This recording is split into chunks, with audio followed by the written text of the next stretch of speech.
ನಮಸ್ಕಾರ ಎಲ್ರಿಗೂ.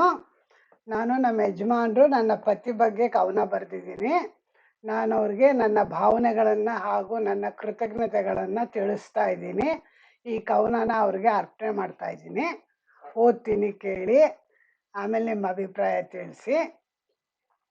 ಪತಿ ರೂಪದಲ್ಲಿ ಮನ್ಮಥನಂತೆ, ವಿದ್ಯೆಯಲ್ಲಿ ಮೇಧಾವಿಯಂತೆ, ವಿನಯ ನಮ್ರತೆ ತುಂಬಿದಂತೆ ನನ್ನ ಹೃದಯ ಸೇರಿದೆ.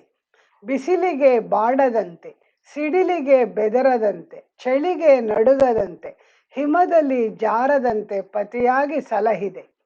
ತಂದೆಯಂತೆ ದುಡಿಯುತ್ತಾ, ತಾಯಿಯಂತೆ ಮಿಡಿಯುತ್ತಾ, ಭುವಿಯಂತೆ ದಣಿಯುತ್ತಾ, ನನ್ನ ಹೆಜ್ಜೆಗೆ ಹೆಜ್ಜೆ ಹಾಕುತ್ತಾ, ಕೇಳಿದ್ದನ್ನು ಕೊಡಿಸುವ ಕರ್ಣನಂತೆ, ನನ್ನ ಪಾಲಿಗೆ ನೀ ಸಾಹುಕಾರನಂತೆ, ಪವಡಿಸಲು ಮೃದುವಾದ ಮಡಿಲಿನಂತೆ, ಸಂಸಾರಕ್ಕೆ ನಿಮ್ಮನ್ನು ನೀವೇ ಅರ್ಪಿಸಿದಂತೆ, ಚಳಿಯಲ್ಲಿ ನಡುಗುತ್ತಾ, ಹಿಮದಲ್ಲಿ ಜಾರುತ್ತಾ, ಬಿಸಿಲಲ್ಲಿ ಬೆವರುತ್ತಾ, ನನ್ನನ್ನು ಸಲಹುತ್ತಾ, ಕಾಪಾಡುವ ನಿಮಗೆ ನನ್ನ ಅಕ್ಕರೆ ತೋರುತ್ತಾ, ಅಳಿಲು ಸೇವೆ ಬಯಸುತ್ತಾ, ನಾ ಪ್ರೀತಿಯ ತೋರುತ್ತಾ.